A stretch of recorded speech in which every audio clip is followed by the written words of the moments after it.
서울의 심장부 대한민국에서 가장 호화로운 VVIP 웨딩홀인 아스테르 하우스의 그랜드 볼룸은 오늘을 위해 존재하는 듯 화려하게 빛나고 있었다. 천장을 수놓은 수만 개의 크리스탈 샹들리에는 다이아몬드 빛처럼 쏟아졌고 버진 로드를 따라 흐드러지게 피어난 흰색 작약과 은방울꽃 향기가 공간을 가득 메웠다. 재계 총수들 정계의 거물들, 그리고 그들의 화려한 배우자들이 이 세기의 결혼식을 증명하기 위해 자리를 빛내고 있었다. 윤설이는 신부 대기실의 거대한 거울 앞에 서 있었다. 최고급 이탈리아 실크로 제작된 수천 개의 미세한 진주가 박힌 웨딩드레스는 그녀의 가녀린 어깨선과 완벽한 조화를 이루었다. 전문 아티스트의 손길로 완성된 얼굴은 흠잡을 데 없이 아름다웠지만 그녀의 맑은 눈동자에는 미세한 불안감이 감돌고 있었다. 그녀는 애써 미소를 지으며 떨리는 손을 감췄다. 모든 것이 너무 완벽해서 비현실적이었다. 중견 건설사인 윤진건설의 외동딸인 그녀가 대한민국 재계 서열 1위인 태아그룹의 황태자 강민혁과 결혼하게 되리라고는 아무도 예상하지 못했다. 두 사람의 열애설이 터졌을 때부터 정략 결혼이 아니냐는 의혹이 쏟아졌지만 설이는 민혁의 다정한 눈빛과 따뜻한 약속들을 굳게 믿었다. 세월이나. 문이 열리고 그녀의 아버지 윤진건설의 윤태식 회장이 들어섰다. 평소 강직하고 꼬에씨 밀비이던 그였지만 오늘따라 그의 얼굴에는 긴장과 피로가 뒤섞인 복잡한 그늘이 드리워져 있었다. 그는 딸의 손을 잡으며 힘겹게 입을 열었다. 너무 아름답구나 내 딸. 민혁군은 복이 많은 사람이야. 설이는 아버지의 차가운 손을 맞잡았다. 아버지, 안색이 안 좋으세요. 무슨 일 있으세요? 아버지는 그저 고개를 저을 뿐이었다. 최근 몇 달간 회사의 자금 사정이 좋지 않다는 것을 어렴풋이 알고 있었지만 태아그룹과의 결혼으로 모든 것이 해결될 것이라 믿었다. 이 결혼은 사랑의 결실인 동시에 위기에 처한 윤진건설을 구할 동아줄이기도 했다. 예정된 예식 시간이 5분, 10분, 그리고 20분이 지났다. 웅장하던 클래식 선율이 멈추고 하객들 사이에서 불안한 수군거림이 파도처럼 번져나가기 시작했다. 신랑이 아직 도착하지 않았답니다. 웨딩 플래너의 속삭임이 대기실의 공기를 얼어붙게 만들었다. 설인의 심장이 차갑게 내려앉았다. 그녀는 다급하게 휴대폰을 집어들었지만 강민혁의 번호는 끝없이 차가운 기계 음만을 반복할 뿐이었다. 바로 그때 굳게 닫혀있던 연 회장의 문이 열리고 강민혁이 아닌 그의 아버지이자 태아그룹의 총수인 강태환 회장이 무거운 표정으로 단상 위로 올라섰다. 장내의 모든 소음이 일순간 멈췄다. 카메라 플래시가 터지기 시작했지만 강 회장은 마이크를 잡고 조금의 망설임도 없이 차가운 목소리로 선언했다. 오늘 이 자리에 참석해주신 내외 귀빈 여러분께 대단히 송구스러운 말씀을 전하게 되었습니다. 그의 목소리는 연 회장 전체에 냉혹하게 울려 퍼졌다. 신랑 강민혁 군의 건강상 문제로 오늘 예정되었던 결혼식은 부득이하게 취소하게 되었습니다. 건강상 문제 소리는 숨을 쉴 수 없었다. 어젯밤까지만 해도 사랑한다고 속삭이던 사람이 갑자기 건강에 문제가 생겼다는 말인가. 하지만 하객들의 동요보다 더 무서운 것은 강태환 회장의 다음 말이었다. 그의 눈은 경멸감마저 담은 채 신부 대기실 쪽을 향해 있었다. 대어불어, 저희 태아그룹은 오늘부로 윤진건설과의 모든 파트너십을 전면 재검토할 것임을 공식적으로 알립니다. 신뢰를 기반으로 해야 할 관계에 용납할 수 없는 결격 사유가 발견되었습니다. 그 말은 사형 선고와도 같았다. 결격 사유라는 단어가 독침처럼 설인의 뇌리에 박혔다. 동시에 하객석에 앉아있던 기자들의 휴대폰이 일제히 울리기 시작했다. 속보, 윤진건설 만기 어음 미결제로 최종 부도 처리. 단독, 태아그룹 윤진건설 자금 지원 전면 중단 선언. 기사들이 실시간으로 쏟아져 나왔다. 모든 것이 계획된 함정이었다. 이 결혼식은 처음부터 태아그룹이 윤진건설의 마지막 숨통을 끊기 위해 설계한 거대한 무대였다. 서리는 웨딩드레스를 움켜쥔 채 비틀거리며 연회장으로 뛰쳐나왔다. 그녀의 눈에 단상 위에 강태환과 그 옆에서 고개를 숙인 채 안절부절 못하는 자신의 아버지가 보였다. 아버지, 이게 무슨... 민혁 씨는 어디 있어요? 이게 다 무슨 말이냐고요? 윤태식 회장은 딸의 절규를 들었지만 대답할 수 없었다. 그는 강태환을 향해 마지막 남은 힘을 쥐어짜듯 소리쳤다. 강 회장 이럴 순 없어. 분명히 약속하지 않았어. 결혼을 성사시키면 회사도. 강태환은 싸늘하게 그를 내려다보았다. 약속 부실 기업을 끌어안고 태아까지 진흙탕에 빠뜨릴 수는 없지. 자네 딸이 감당하기엔 내 아들의 자리가 너무 높았어. 그 말은 윤서린과 그녀의 가문 전체를 모욕하는 비수였다. 그 순간 윤태식 회장의 눈이 초점을 잃었다. 그는 휘청거리며 가슴을 움켜쥐었다. 헉. 극심한 스트레스와 배신감 그리고 절망감이 그의 심장을 멈추게 만들었다. 아버지, 서린이 절박하게 달려갔지만 아버지는 이미 차가운 대리석 바닥으로 쓰러지고 있었다. 연 회장은 아수라장이 되었다. 하객들의 비명 기자들의 카메라 플래시, 그리고 윤 회장님이 쓰러지셨다. 는 외침이 뒤엉켰다. 서린은 순백의 드레스가 더러워지는 것도 잊은 채 아버지의 곁에 무릎을 꿇었다. 아버지, 눈 좀 떠보세요, 제발. 1219, 누가 1219 좀 불러주세요. 하지만 그녀의 외침은 그곳에 모인 상류층 인사들의 냉정한 관망과 호기심 어린 시선 속에 공허하게 흩어졌다.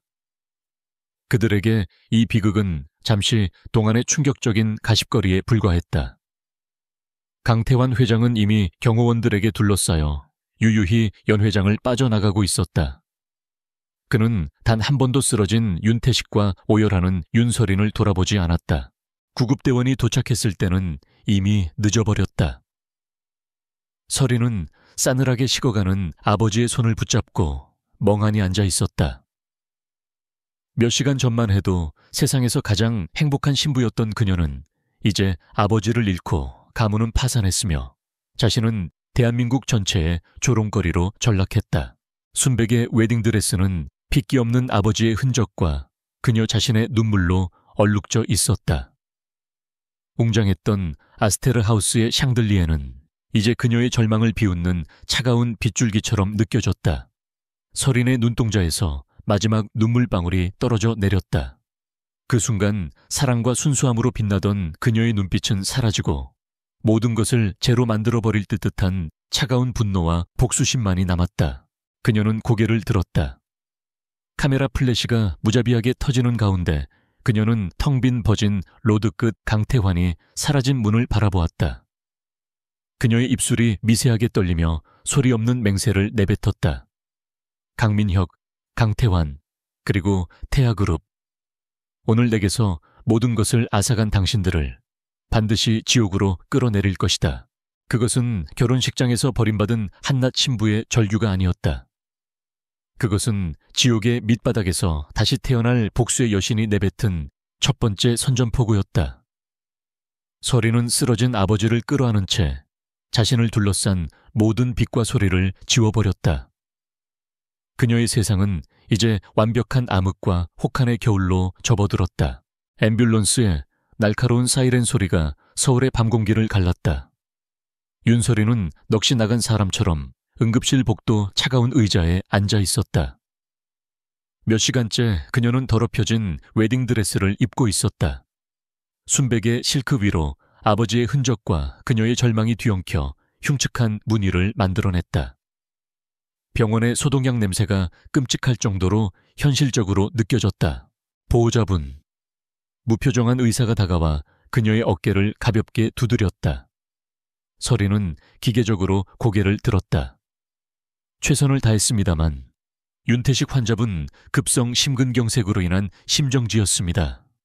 병원 도착 시 이미 마음의 준비를 하셔야겠습니다. 그 말은 마치 먼 나라의 이야기처럼 들렸다. 그녀의 뇌는 그 문장의 의미를 받아들이기를 거부했다. 아버지. 그녀를 세상에서 가장 사랑해 주었던 유일한 사람. 그 아버지가 자신을 가장 아름다운 모습으로 보던 날 가장 끔찍한 배신 속에서 눈을 감았다.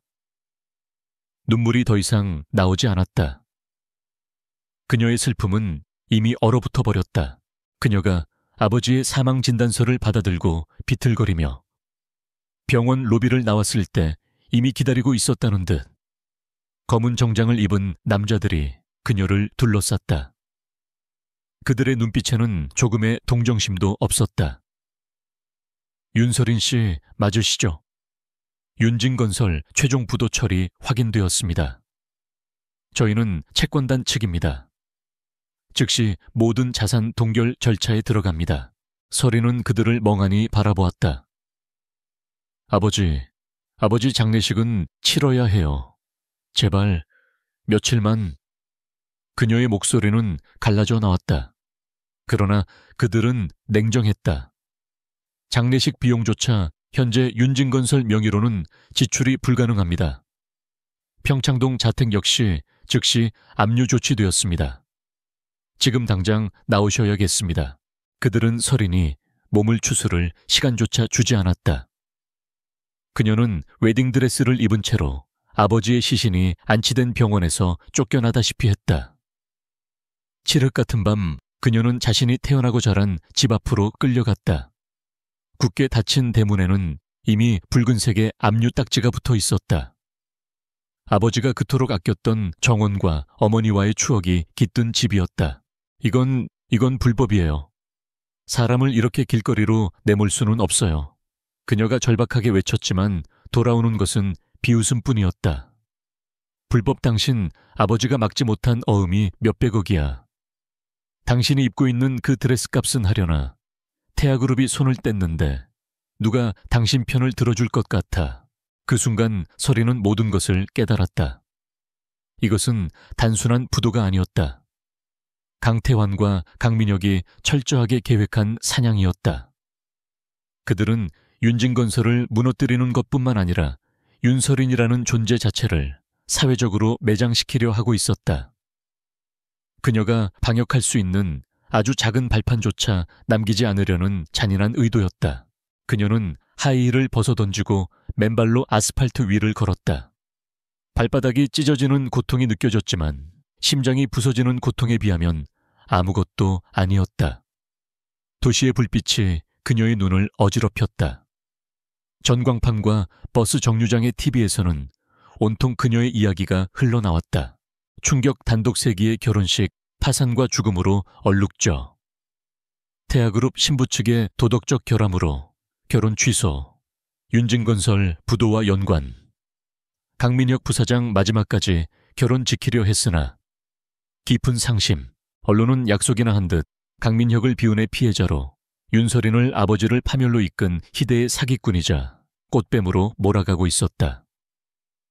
그녀가 강민혁의 재산을 노리고 의도적으로 접근했으며 윤진건설의 부도를 숨기고 결혼을 강행하려 했다는 악의적인 기사들이 쏟아졌다. 그녀의 아름다웠던 웨딩드레스 사진은 이제 탐욕의 상징처럼 조롱당하고 있었다. 교우짓말, 전부 다 거짓말이야. 서린은 중얼거렸다. 그녀는 공중전화 부스로 들어가 덜덜 떨리는 손으로 강민혁의 번호를 눌렀다. 단 한마디라도 그의 목소리로 직접 듣고 싶었다. 왜 그랬어야만 했는지. 하지만 수화기 너머에서는 차가운 기계 음만이 반복되었다. 고객님의 요청으로 당분간 착신이 정지되어 있습니다. 그는 그녀를 완벽하게 차단했다. 사랑을 속삭이던 입술로 그녀의 등에 칼을 꽂고 이제는 그녀의 존재 자체를 지워버렸다. 절망감이 그녀의 온몸을 휘감았다. 비가 내리기 시작했다. 차가운 겨울비가 그녀의 얇은 드레스를 파고들었다. 그녀는 더 이상 걸을 힘도 없었다. 한강 다리 밑 가장 어둡고 축축한 구석에 쭈그리고 앉았다. 이대로 죽어버릴까? 이 끔찍한 고통과 수치심을 끝낼 수 있다면 아버지를 따라가 버릴까? 그녀가 흐릿해지는 의식 속으로 빠져들고 있을 때였다. 그녀의 앞에 그림자가 드리워졌다. 고급스러운 가죽 구두가 빗물에 젖은 그녀의 맨발 앞에 멈춰 섰다. 서리는 천천히 고개를 들었다. 검은색 대형 세단이 소리 없이 서 있었고 중년의 남자가 검은 우산을 든 채 그녀를 내려다보고 있었다. 날카로운 눈매, 완벽하게 재단된 슈트, 그리고 감정을 읽을 수 없는 깊은 눈동자. 그는 서린의 끔찍한 몰골을 보고도 조금도 놀란 기색이 없었다. 윤서린 씨. 그의 목소리는 낮고 침착했다. 마치 이런 상황에서 그녀를 만날 것을 미리 알고 있었다는 듯했다. 아니, 이제 그 이름은 버려야겠지. 오늘부로 윤서린은 죽었으니까. 서린은 경계심에 몸을 움츠렸다. 누구시죠? 그녀의 목소리는 거의 들리지 않았다. 남자는 우산을 그녀 쪽으로 조금 더 기울여 주었다. 나는 최진우라고 하오. 사람들은 나를 최이사라고 부르지. 지금 당신의 심정을 누구보다 잘 아는 사람이고. 그는 품 안에서 따뜻한 캔커피를 꺼내 그녀에게 건넸다. 서리는 망설였지만 손가락 끝을 드는 온기에 저도 모르게 커피를 받아들었다. 당신은 지금 분노하고 있겠지. 강민혁의 배신에, 그리고 강태환의 잔인함에. 하지만 그것만으로는 부족해. 최 이사가 말을 이었다. 그들은 단순한 악당이 아니야. 그들은 모든 규칙을 자신들에게 유리하게 만드는 포식자들이지. 당신 아버지는 그들의 먹잇감이 된 거고 당신은 그 사냥을 위한 미끼였을 뿐이야. 그의 정확한 분석에 서린의 눈이 번뜩였다. 당신이 그걸 어떻게 알죠? 당신도 태아그룹 사람인가요? 최 이사는 여튼 냉소를 지었다. 사람이었지. 15년 전 나 역시 강태환에게 모든 것을 잃었어. 내 회사, 내 가족, 내 명예까지. 나는 그에게서 살아남았지만 복수를 하기엔 힘이 부족했지. 그래서 기다렸어. 태아라는 거대한 성을 무너뜨릴 수 있는 나보다 더 날카롭고 강력한 무기를. 그의 시선이 서린에게 고정되었다. 그 눈빛은 동정이 아니었다. 그것은 광기에 가까운 집념과 쓸만한 도구를 발견한 감정사의 눈빛이었다. 오늘 당신은 결혼식장에서 모든 것을 잃었지만 동시에 모든 것을 얻었소. 그들의 잔인함을 직접 겪었고 그들처럼 무자비해질 수 있는 이유를 얻었지. 서리는 떨리는 손으로 캔 커피를 움켜쥐었다. 따뜻한 액체가 목을 타고 내려갔지만 가슴속의 얼음은 녹지 않았다. 나더러 어쩌라는 거죠. 나는 이제 아무것도 없어요. 돈도 집도 돌아갈 곳도. 그래서 내가 온 거요. 최 이사가 그녀의 말을 잘랐다. 나는 당신에게 돈과 교육 그리고 새로운 신분을 주겠소. 당신이 가진 그 총명한 두뇌와 불타는 복수심을 세상에서 가장 치명적인 무기로 만들어줄 거요. 당신을 월스트리트의 심장부로 보내 그들의 방식으로 싸우는 법을 가르칠 거요. 그의 제안은 비현실적이었지만 서린에게는 다른 선택지가 없었다. 이대로 비참하게 죽거나 아니면 이 남자의 손을 잡고 지옥에서 기어오르거나. 나는 당신을 뭘 믿고 따르죠. 나를 믿을 필요는 없어. 당신 자신의 복수심을 믿으면 돼. 최 이사가 차문을 열었다. 나는 당신에게 길을 열어줄 뿐 그 길 끝에서 강태환의 목에 칼을 꽂는 것은 당신 자신이요. 윤서린으로서는 절대 불가능하지. 하지만 당신이 새로운 사람으로 다시 태어난다면 가능해. 서린은 자리에서 일어섰다. 빗물과 오물이 묻은 웨딩드레스 자락이 바닥에 끌렸다. 그녀는 자신을 비추는 한강의 검은 물결을 바라보았다.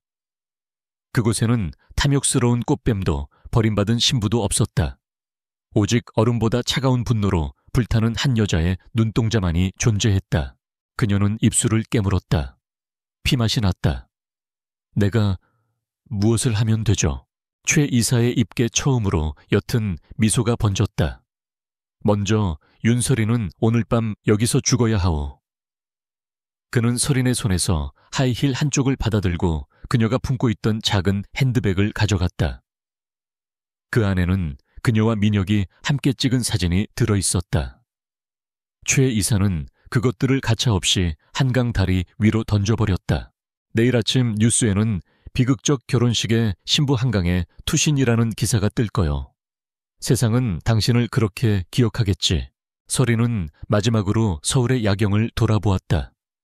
자신을 조롱하던 그 화려한 불빛들을. 그리고 그녀는 미련 없이 검은 세단에 올라탔다. 차문이 닫히는 순간 윤서린의 세상도 닫혔다. 그녀는 더 이상 울지 않았다. 지옥의 가장 깊은 곳에서 그녀는 자신의 심장을 얼어붙게 할 차가운 복수의 맹세를 다졌다. 강민혁, 강태환. 너희가 나를 괴물로 만들었다면 기꺼이 그 괴물이 되어 너희의 숨통을 끊어주겠다. 5년 후 뉴욕 맨해튼. 세계 금융의 심장이 뛰는 월스트리트에 마천루 60층 아스트레아 캐피털 이의 회의실은 숨막히는 긴장감으로 가득 차 있었다. 거대한 통유리창 너머로 자유의 여신상이 아득하게 보였지만 테이블에 앉은 그 누구도 그 풍경을 감상할 여유가 없었다. 말도 안 되는 조건입니다. 미스 윤, 이건 협상이 아니라 약탈입니다. 10억 달러 규모의 낡은 정유회사를 매각하려는 월가의 노회한 변호사가 테이블을 내리치며 소리쳤다. 그의 얼굴은 굴욕감과 분노로 붉게 상기되어 있었다. 그는 지난 48시간 동안 단 한숨도 자지 못한 채 눈앞의 젊은 동양인 여성에게 속수무책으로 끌려다니는 중이었다.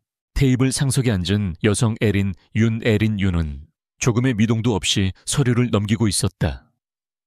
5년 전 빗물에 젖은 웨딩드레스를 입고 한강다리 밑에서 울부짖던 윤서린의 모습은 어디에도 없었다.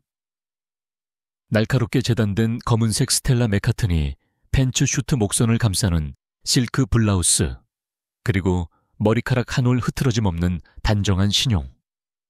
그녀의 존재감은 그 자체로 냉혹한 권력이었다. 에린은 천천히 고개를 들었다. 그녀의 눈은 5년 전의 슬픔 대신 모든 것을 꿰뚫어 보는 차가운 지성으로 빛나고 있었다. 약탈이라고 하셨습니까, 미스터 해리스? 제가 지금부터 당신들이 실수라고 부르고 업계에서 분식회계라고 부르는 항목들을 짚어보죠. 그녀의 목소리는 낮고 차분했지만 회의실의 온도를 몇 도는 더 떨어뜨렸다. 그녀는 스크린에 복잡한 재무제표를 띄웠다. 3분기 보고서 42페이지. D77구역의 시추설비 감가상각 비용을 의도적으로 누락시켰습니다. 최소 8천만 달러의 부실이죠. 또한 멕시코만 유출 사고에 대비한 충당금 설정액은 업계 평균의 3분의 1에도 미치지 못합니다. 당신들은 썩은 사과를 금박지로 포장해 제게 반려했습니다. 해리스의 얼굴이 하얗게 질렸다. 그들이 가장 깊숙이 숨겨두었던 치부였다. 월가의 그 누구도 심지어 자신들의 회계 법인조차 찾아내지 못했던 혹은 묵인했던 함정이었다. 하지만 이 젊은 여성은 단 3일 만에 그들의 모든 비밀을 파헤쳐 버렸다. 저는 약탈자가 아닙니다, 해리스. 저는 청소부죠. 에린이 서류 마지막 장에 만년필로 사인을 했다. 제가 처음 제안했던 가격에서 당신들의 실수만큼인 1억 2천만 달러를 뺀 가격입니다. 이 조건이 싫으시다면 저는 10분 뒤 이 자료를 SEC, 미국 증권거래위원회에 제출할 생각입니다. 협상은 끝났다. 해리스는 부들부들 떨리는 손으로 펜을 집어들었다. 그들은 자신들이 얕보았던 아테나라는 별명의 의미를 뼈저리게 실감하고 있었다. 월스트리트에서 에린 윤은 지혜의 여신이 아니었다. 그녀는 적의 약점을 정확히 파악하고 단 한 번의 공격으로 숨통을 끊어버리는 전쟁의 여신이었다. 회의실 문이 닫히고 그녀의 충실한 비서이자 정보 분석가인 데이빗이 다가와 물었다. 대표님, 정말 그 정유 공장을 인수하실 생각이었습니까? 부실이 너무 심각합니다. 에린은 넥타이를 살짝 풀며 통유리창 앞으로 걸어갔다. 공장은 필요 없어. 내가 필요했던 건 그 공장이 소유한 텍사스 남부의 파이프라인이었으니까. 그건 테아그룹의 물류 자회사인 테하 로지스가 미국 시장에 진출하기 위해 반드시 필요한 길목이지. 데이빗의 눈이 커졌다. 그럼 처음부터 그래. 저들은 자신들이 정유 공장을 판다고 생각했지만 나는 테하의 북미 진출로를 차단한 거야. 아주 싼 값에. 그녀의 입가에 5년 만에 처음으로 희미한 그러나 잔인한 미소가 스쳤다. 5년 전 최 이사의 손을 잡고 미국으로 건너온 윤설이는 죽었다. 최 이사는 그녀에게 새로운 신분과 막대한 자금을 제공했다. 하지만 그것은 선물이 아니었다. 지옥 같은 훈련의 시작이었다. 그녀는 하버드와 MIT의 최고 석학들로부터 개인 교습을 받으며 경제학, 국제법, 심리학, 심지어 군사전략까지 섭렵했다. 그녀는 하루 4시간 이상 자본 적이 없었다. 잠들지 못하는 밤이면 아버지가 쓰러지던 순간과 강민혁의 냉담했던 전화기 신호음이 그녀를 고문했다. 그녀는 그 고통을 연료 삼아 자신을 몰아붙였다. 숫자는 그녀의 무기가 되었고 데이터는 그녀의 갑옷이 되었다. 눈물과 감정은 사치였다. 복수를 위해서는 감정이 아니라 철저한 계산과 압도적인 힘이 필요했다. 최 이사는 그녀를 혹독하게 단련시켰다. 복수는 뜨거운 분노로 하는 것이 아니야, 에린. 가장 차가운 이성으로 하는 거다. 상대가 가장 고통스러워하는 방식으로 가장 합법적인 칼날을 휘둘러야 해. 그들이 5년 전 너에게 그랬던 것처럼. 그리고 3년 전 그녀는 자신의 모든 것을 걸고 아스트레아 캐피탈을 설립했다. 정의의 여신의 이름을 딴 이 투자회사는 월스트리트의 이단하였다. 그녀는 남들이 거들떠보지 않는 부실기업들 속에서 숨겨진 가치를 찾아내거나 혹은 지금처럼 적의 약점을 파고들어 무너뜨리는 M&A 인수합병의 스페셜리스트가 되었다. 그녀의 사적인 삶은 존재하지 않았다. 맨해튼 어퍼 이스트 사이드의 펜트하우스는 집이 아니라 또 다른 사무실이자 훈련장이었다. 침실보다 더 큰 서재에는 금융서적 대신 동서양의 병법서들이 꽂혀 있었다. 그녀는 매일 새벽 검도 수련으로 하루를 시작했다. 죽도를 내리칠 때마다 그녀는 강태환의 오만한 얼굴과 강민혁의 배신에 찬 눈을 떠올렸다.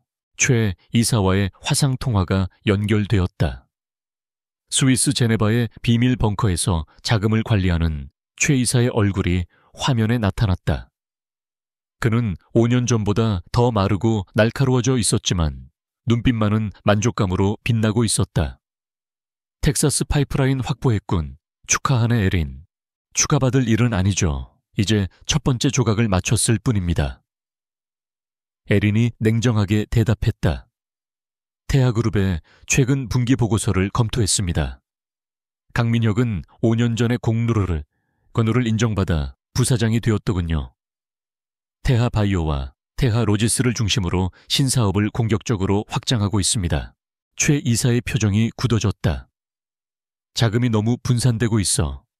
강태환의 욕심이 과해. 그게 바로 우리가 노릴 균열이지. 맞습니다. 에린은 스크린에 테아그룹의 복잡한 지배 구조도를 띄웠다. 수십 개의 계열사가 거미줄처럼 얽혀 있었다. 그들의 성장은 비주로 쌓아 올린 모래성이죠. 우리는 그 모래성을 떠받치는 핵심 기둥 몇 개만 부러뜨리면 됩니다. 텍사스 파이프라인이 그 첫 번째 망치였고요. 이제 돌아올 때가 된 것 같군. 최 이사가 조용히 말했다. 서울은 5년 전과 많이 달라졌지만 그들은 여전히 그들의 왕국에서 왕으로 군림하고 있어. 그들은 윤서린을 잊었겠지. 그래서 에린 윤이 가는 겁니다. 에린은 통화를 종료하고 자리에서 일어났다.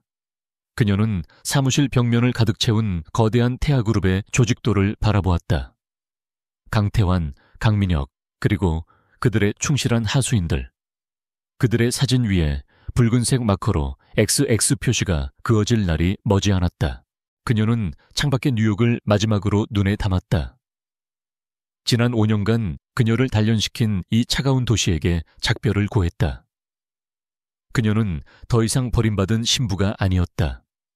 그녀는 복수를 집행하기 위해 지옥에서 돌아온 여신 아테나이자 아스트레아였다. 데이비스, 서울행 비행기 가장 빠른 걸로 준비해. 목적지는 태아그룹 본사 앞입니까? 아니. 에린은 재킷을 여미며 돌아섰다. 그녀의 눈빛은 맨해튼의 겨울바람보다 차가웠다. 지옥의 입구로 인천국제공항 제2터미널 VIP 입국장. 5년 만에 밟는 한국의 땅이었지만 윤설인 아니 에린 윤의 얼굴에는 어떠한 감흥도 서려 있지 않았다. 그녀가 마지막으로 기억하는 이 공기의 냄새는 도망자의 절망과 굴욕감으로 오염되어 있었다. 하지만 지금 그녀는 정복자로서 돌아왔다. 그녀의 뒤를 따르는 데이빗과 아스트레아 캐피탈의 핵심 운용팀은 한치의 오차도 없는 기계처럼 움직였다. 그녀의 귀국은 조용했지만 한국의 금융시장은 이미 거대한 폭풍의 전죄에 휩쓸려 있었다.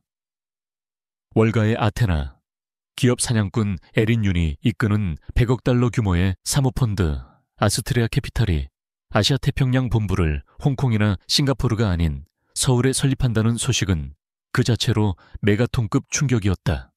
여의도 증권가는 그녀의 다음 타깃이 어디가 될 것인지를 두고 온갖 추측이 난무했다. 같은 시각 서울 중심부 태아그룹 본사 70층의 부회장실. 5년 전보다 한층 더 오만하고 여유로워진 강민혁은 이탈리아산 맞춤 슈트를 입은 채 거대한 통창 너머로 서울의 정형을 내려다보고 있었다. 그는 5년 전의 사건을 성공적으로 처리한 대가로 부사장 자리를 꿰찼고 2년 전에는 국내 굴지의 법무법인 광장의 고문 변호사 딸과 정략 결혼을 마쳤다. 그의 인생은 완벽한 탄탄대로를 달리고 있었다. 비서실장이 조심스럽게 보고서를 내밀었다. 부회장님, 오늘 입국한 아스트레아 캐피탈의 에린 윤 대표 관련 자료입니다.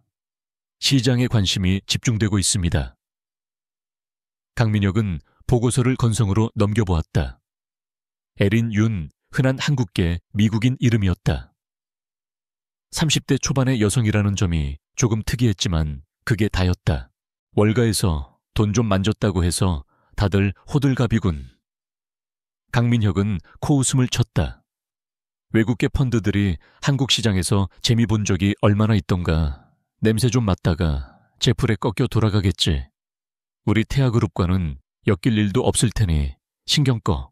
하지만 비서실장이 무언가 더 말하려 했지만 강민혁은 손을 내저었다. 그보다 텍사스 파이프라인 거는 어떻게 됐어? 미국 물류시장 진출건이 왜 자꾸 늦어지는 거야? 그는 5년 전 죽은 약혼녀의 이름 따위는 기억의 먼지 속에 묻어버린 지 오래였다. 그에게 윤설이는 자신의 완벽한 이력에 잠시 묻었던 오점, 그 이상도 이하도 아니었다. 에린은 태하 본사 건너편 GFC 강남 파이낸스 센터 최고층에 아스트레아 캐피탈 코리아의 사무실을 열었다. 그녀의 사무실에서는 강민혁의 집무실이 정면으로 보였다. 그녀는 망원경 따위는 필요 없었다. 그녀의 눈은 이미 태아그룹의 가장 깊숙한 약점을 꿰뚫어 보고 있었다. 그녀의 첫 번째 체스말이 움직이기 시작했다. 그녀가 소집한 첫 번째 전략회의. 스크린에는 태아그룹의 거대한 조직도가 아닌 삼진정밀이라는 중견 부품 회사의 재무제표가 떠 있었다. 삼진정밀, 데이빗이 의아한 표정으로 물었다.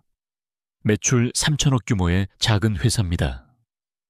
태아바이오의 의료기기 핵심 부품과 태아로지스의 스마트 물류 시스템 센서를 독점 공급하고 있습니다.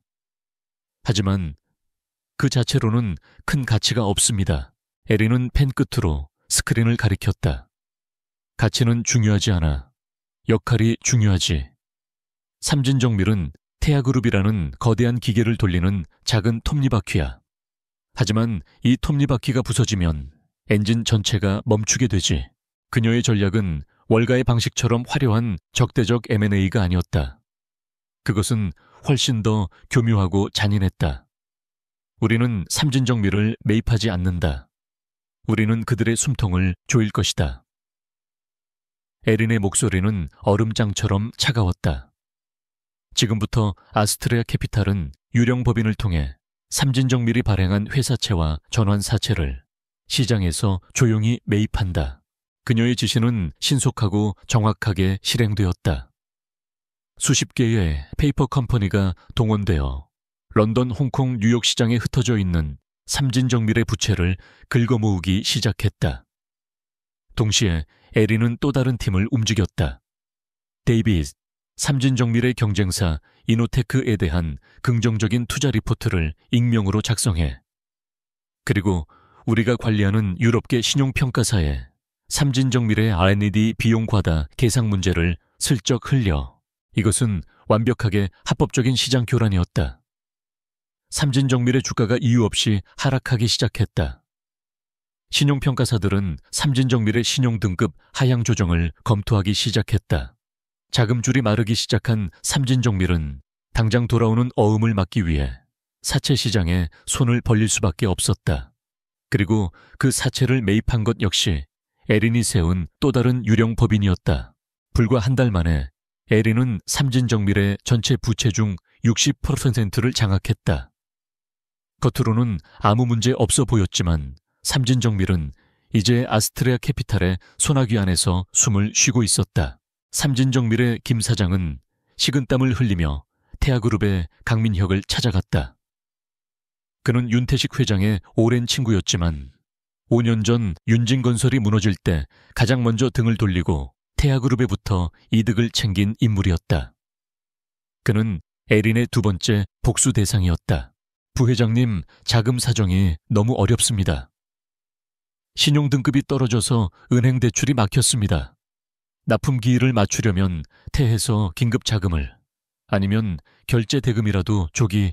강민혁은 김 사장의 구차한 변명을 귀찮다는 듯이 끊었다.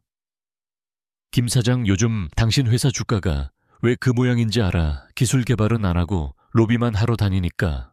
그런 거 아니야. 태아는 자선사업가가 아니야. 납기일 못 맞추면 계약 파기하고 이노테크로 갈아탈 테니 알아서 해. 강민혁은 자신이 무슨 짓을 했는지 깨닫지 못했다.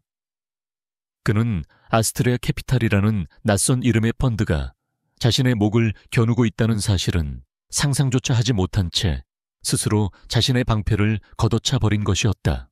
그날 밤 GFC 사무실, 에린은 데이빗의 보고를 받고 있었다. 삼진정밀의 김 사장 강민혁에게 빈손으로 쫓겨났습니다. 곧 만기가 돌아오는 회사채 500억을 막지 못하면 이번 주 내로 1차 부도입니다. 에린은 텅 빈 커피잔을 내려놓았다. 그녀의 눈이 태아그룹 본사의 가장 높은 층, 여전히 불이 켜져 있는 강민혁의 사무실을 향했다. 김 사장에게 연락해 아스트레아 캐피탈에서 그의 부채 전액을 인수하는 조건으로 경영권을 넘기라고 제안해. 거절한다면 내일 아침 당장 채권단 자격으로 파산 신청을 넣겠다고 전해. 그녀는 삼진정밀을 살리려는 것이 아니었다. 그녀는 태아그룹의 핵심 공급망을 합법적으로 장악하려 하고 있었다. 그녀의 체스판에서 삼진정밀이라는 말은 이제 잡혔다. 그리고 그 말은 곧 강민혁의 왕국을 향한 첫 번째 대포가 될 터였다. 민혁 씨. 에린은 5년 만에 처음으로 그의 이름을 입에 담았다.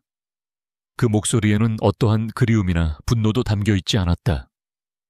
오직 사형 집행인의 냉정함만이 존재했다. 게임은 이제 시작이야. 네가 내게서 모든 것을 빼앗아간 그 방식 그대로 나는 너의 모든 것을 조각내 줄게. 테아바이오의 최첨단 스마트 팩토리 평소라면 로봇팔이 쉴 새 없이 움직이며 고가의 의료기기를 생산해내야 할 클린룸이 기이한 침묵에 휩싸여 있었다. 생산 라인 전체가 멈춰섰다. 붉은색 경고등이 공장 전체에 깜박이며 이 재앙적인 사태의 원인이 핵심 부품 공급 중단임을 알리고 있었다. 삼진정밀이 아스트레아 캐피탈의 손에 넘어간 지 불과 48시간 만의 일이었다.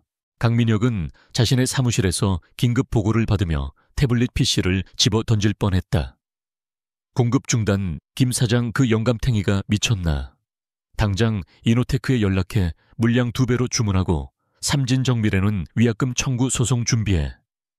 그의 목소리에는 여전히 상황 파악을 하지 못한 오만함이 묻어 있었다. 그러나 비서실장의 다음 보고는 그의 얼굴을 굳게 만들었다. 부회장님, 그게 이노테크 측과 방금 통화했습니다. 이틀 전 아스트레아 캐피탈과 향후 3년간의 독점 공급 계약을 체결했다고 합니다. 저희에게 공급할 여유 물량이 전혀 없다고 합니다. 강민혁의 뇌리가 차갑게 식었다. 우연이 아니었다. 이것은 완벽하게 계획된 공격이었다. 삼진정밀을 인수하고 동시에 유일한 대안이었던 이노테크까지 묶어버렸다. 아스트레아 캐피탈, 에린 윤. 그는 그 이름을 되뇌었다. 월계에서 온 그 여자가 도대체 왜 태아의 핵심 공급망을 정조준한 것인가? 사태는 태아 바이오에서 끝나지 않았다. 태아 로지스가 야심차게 추진하던 차세대 스마트 물류 시스템 역시 삼진정밀의 고성능 센서 없이는 무용지물이었다. 강민혁이 그룹의 미래 성장 동력으로 밀어붙이던 2개의 핵심 사업이 동시에 발목을 잡힌 것이다. 주식시장은 즉각 반응했다. 태아바이오 핵심 부품 공급 차질로 생산 중단이라는 단신 하나만으로 태아 관련주들이 일제히 하락 곡선을 그리기 시작했다. 이 사태는 강태환 회장의 귀에까지 들어갔다. 그는 격노하여 강민혁을 자신의 집무실로 호출했다. 70층의 부회장실보다 더 높고 넓은 75층 회장실의 공기는 얼음장 같았다. 고작 중소부품업체 하나 관리 못해서 그룹 전체를 흔들어 내 놈은 도대체 지난 5년간 뭘 배운 거냐. 강태환의 불호령이 떨어졌다. 죄송합니다, 아버지. 하지만 이건 단순한 사고가 아닙니다. 아스트레아 캐피탈이라는 펀드가 의도적으로. 강민혁이 변명하려 했지만 강태환은 서류 뭉치를 그의 얼굴에 집어 던졌다. 변명 따위 집어치워 월가 애송이한테 뒤통수를 맞았으면 10배로 갚아줄 생각을 해. 당장 그 에린 윤이라는 여자가 누군지 목적이 뭔지 샅샅이 파악해 필요하다면 밟아버려. 강민혁은 굴욕감에 입술을 깨물었다. 그는 아버지의 질책이 두려운 것이 아니었다. 자신의 완벽한 통제하에 있다고 믿었던 왕국에 자신이 모르는 누군가가 감히 칼을 꽂아 넣었다는 사실에 대한 분노였다. 그는 즉시 비서실과 법무팀, 그리고 그들이 비밀리에 운영하는 정보팀 흥신소를 총동원해 에린 윤의 뒷조사를 지시했다. 하지만 그들이 에린의 화려한 월가, 경력 외에 다른 것을 찾아내는 것은 불가능했다. 5년 전 윤설인의 흔적은 최 이사에 의해 인터넷에서 완벽하게 삭제되거나 한강 투신 자살이라는 결론으로 종결되어 있었다. 그들에게 에린 윤은 그저 갑자기 나타난 탐욕스러운 이방인 투자자일 뿐이었다. 강민혁이 겉으로 드러난 적을 추적하느라 분주한 사이 에린은 조용히 2번째 전선을 열었다. 그녀의 진짜 목표는 단순한 공급망 교란이 아니었다. 그것은 태아그룹의 심장, 즉 강태환과 강민혁이 수십 년간 축적해온 불법 비자금의 돈줄을 찾아내는 것이었다. 데이비스, 태아그룹 재무팀의 박 차장. 준비는 됐나? GFC 사무실 에린은 모니터를 통해 태아 본사 건물을 응시하며 물었다. 박 차장은 10년간 태에 충성했지만 최근 강민혁의 측근에게 밀려 승진에서 누락되고 지방으로 좌천될 위기에 처한 인물이었다. 그는 복수심과 현실적인 두려움 사이에서 갈등하고 있었다. 데이비시 보안이 확보된 메신저를 확인했다. 신호가 왔습니다, 대표님. 그는 그리핀 프로젝트 관련 자료를 넘기기로 결심했습니다. 그리핀 프로젝트는 강민혁이 태하 로지스에 실패한 해외 투자를 덮기 위해 조성한 페이퍼 컴퍼니의 코드명이었다. 규모는 작았지만 그것은 더 큰 괴물의 꼴이었다. 에린은 망설이지 않았다. 자료를 받는 즉시 우리가 직접 터뜨리지 마. 박 차장의 경쟁자인 재무담당 김 상무 측에 익명으로 흘려. 이것은 단순한 증거 수집이 아니었다. 내부의 균열을 만들기 위한 이강계였다. 그녀는 강민혁이 외부의 적뿐만 아니라 내부의 배신자까지 의심하게 만들어 그를 스스로 무너지게 만들고 싶었다. 며칠 후 태아그룹의 비공개 임원회의가 발칵 뒤집혔다. 김상무가 그리핀 프로젝트의 자금 횡령 의혹을 공식적으로 제기한 것이다. 그는 마치 자신이 대단한 비리를 밝혀낸 것처럼 강민혁을 몰아붙였다. 강민혁은 당황했다. 이 비밀은 자신과 아버지 그리고 극소수의 측근만이 아는 것이었다. 이게 어떻게 새어나갔지?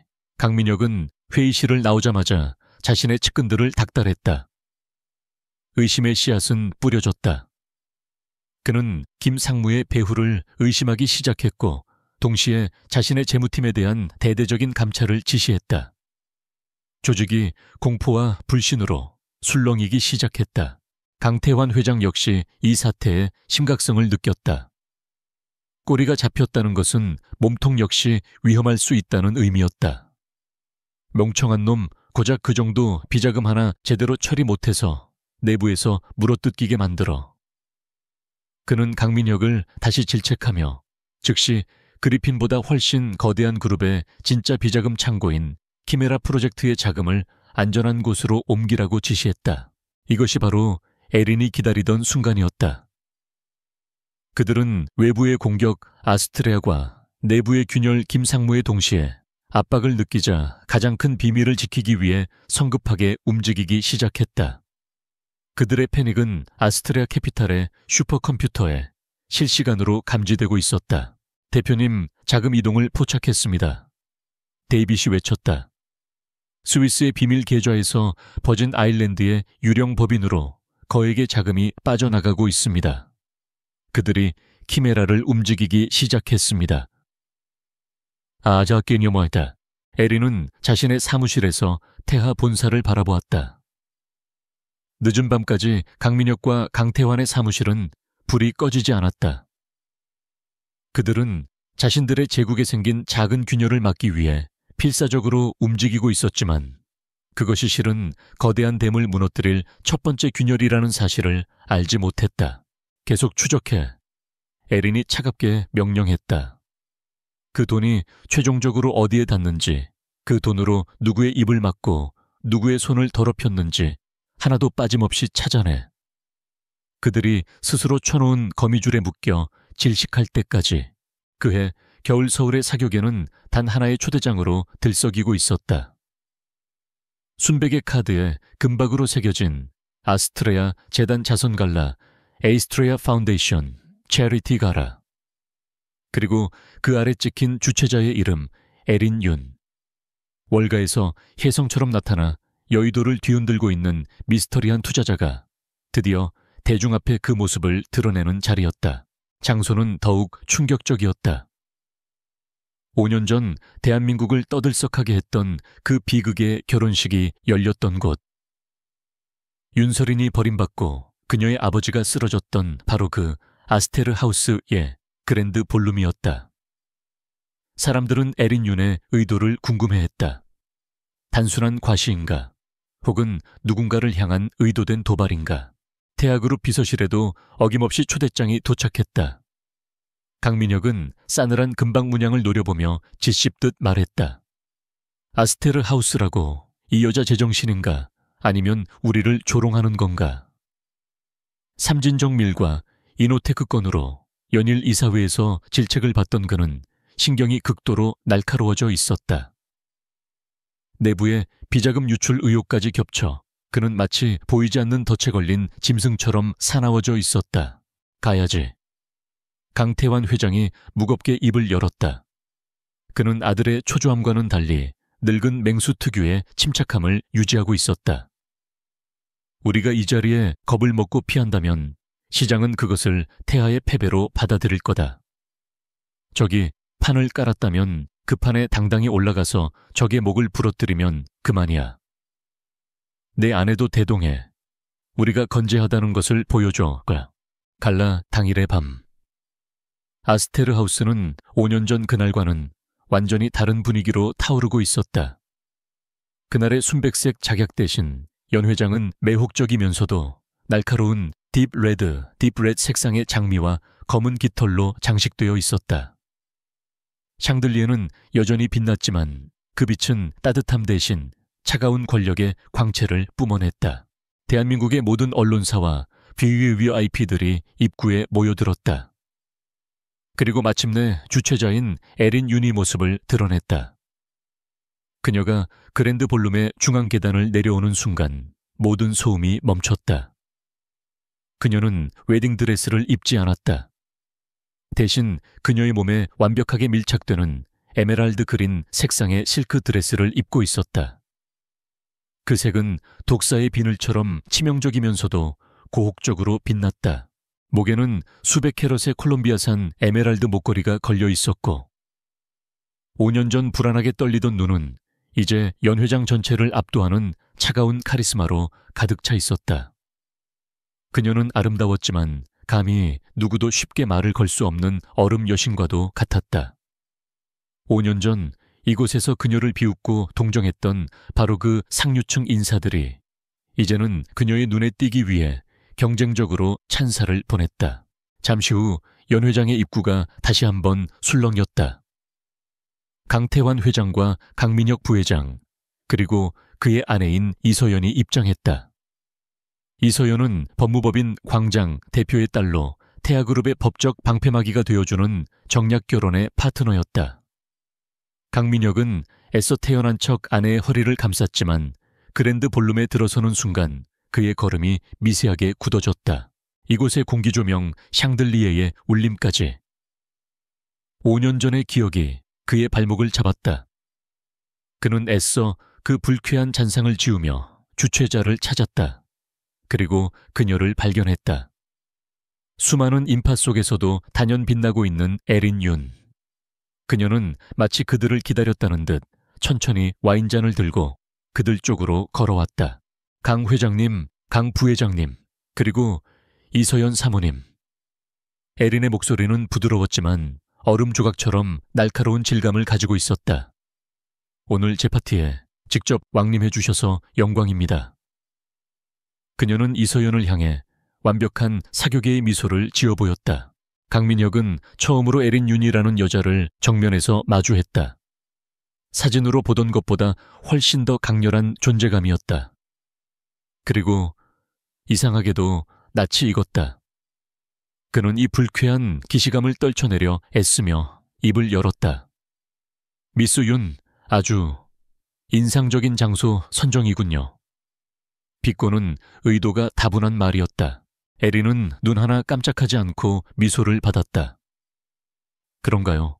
저는 이곳이 마무리를 짓기에 완벽한 장소라고 생각했습니다. 그녀의 시선이 강민혁을 지나 5년 전 윤태식 회장이 쓰러졌던 단상 근처를 향했다. 미완성으로 남겨진 것들을 깨끗하게 정리하기에 좋은 곳이죠. 미완성. 그 단어에 강민혁의 미간이 좁혀졌다. 강태환이 아들 대신 앞으로 나섰다. 미스 윤의 사업 방식은 장소 선정만큼이나 인상적이더군. 삼진정밀건 말입니다.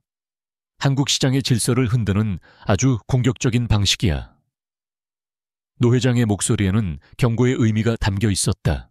에린은 강태환의 압도적인 기세 앞에서도 물러서지 않았다. 그녀는 오히려 한 걸음 다가서며 그의 눈을 똑바로 응시했다. 공격이 아니라 정의의 구현입니다, 회장님. 제 펀드 이름이 아스트레아인 이유죠. 저는 그저 모든 것을 제자리로 돌려놓을 뿐입니다. 가질 자격이 없는 자들이 탐욕으로 쌓아 올린 것들을 원래 있어야 할 곳으로. 그녀의 말은 단순한 비유가 아니었다. 그것은 선전포고였다. 강민혁은 이 여자가 자신들의 비자금 흐름을 눈치챘을지도 모른다는 끔찍한 생각에 사로잡혔다. 그는 자신도 모르게 한마디 쏘아붙였다. 당신이 말하는 자격이라는 게 대체 뭔데? 돈이면 다 되는 월가의 방식인가? 에린은 천천히 강민혁에게로 고개를 돌렸다. 드디어 그녀의 눈이 오롯이 그만을 향했다. 5년 전 사랑과 믿음으로 가득 찼던 그 눈동자는 이제 상대의 영혼까지 꿰뚫어보는 심연이 되어 있었다. 강 부회장님, 안색이 유독 안 좋아 보이시네요. 혹시 이 장소가 불편한 기억이라도 떠오르게 하나요? 강민혁은 심장이 차갑게 내려앉는 것을 느꼈다.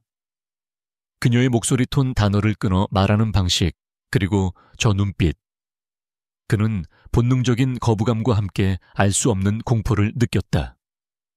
무슨 뚱딴지 같은 소리지. 에린은 잔인할 정도로 아름다운 미소를 지으며 한 걸음 더 다가섰다. 그녀에게서는 5년 전 서린이 좋아했던 은방울꽃 향수 대신 차갑고 매혹적인 사양, 머스크 향이 났다. 정확히 5년 전 오늘입니다. 이 자리에서 한 여자가 평생 쌓아 올린 모든 것을 단 몇 분 만에 잃었습니다. 명예 가족, 그리고 미래까지도요. 강민혁의 호흡이 가빠졌다. 5년 전 오늘, 그가 까맣게 잊고 있었던, 아니 의도적으로 지워버렸던 그날의 날짜였다.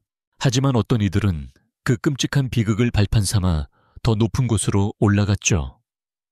죽은 자의 시체를 밟고서 말입니다. 에린의 목소리는 이제 속삭임처럼 낮아졌지만 강민혁의 귀에는 천둥처럼 울렸다. 세상은 참 불공평하지 않습니까, 부회장님? 당신... 강민혁의 얼굴이 하얗게 질렸다. 그는 에린의 얼굴을 미친 듯이 뜯어보았다. 5년의 세월과 완벽한 훈련으로 다듬어진 이목구비는 분명 윤서린과 달랐다. 하지만 저 눈빛, 자신을 향한 저 서늘한 경멸과 분노가 담긴 눈빛은 당신 대체 정체가 뭐야? 에린은 완벽한 승리자의 미소를 지으며 한 걸음 물러섰다. 저는 에린 윤입니다. 아스트레아 캐피탈의 대표죠.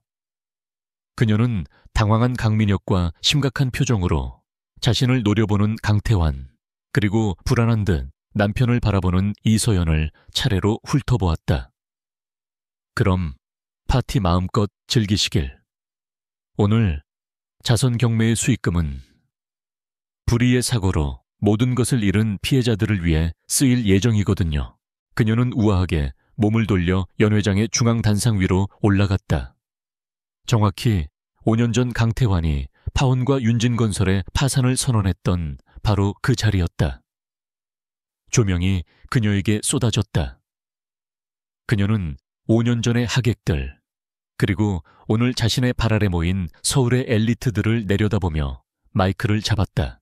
강민혁은 얼어붙은 듯 그 자리에 서서 그녀를 바라보았다.